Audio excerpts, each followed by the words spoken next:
I think we need to win. We need to win for the first time 3 matches in a row. We play at home. Deportivo is a good team, yes. It's a team that is playing well. Lots of young people with ambition, people that wants to show what they can do. And it's easy when you play without responsibility, without the pressure of being favorite. So for them, I think is a great match to play. We have to win.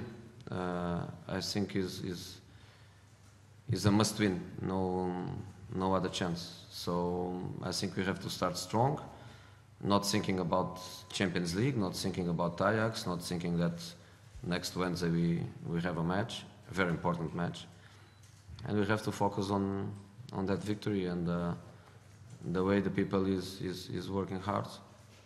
I believe more difficult, less difficult. I believe we have to finish the match with the 3 points.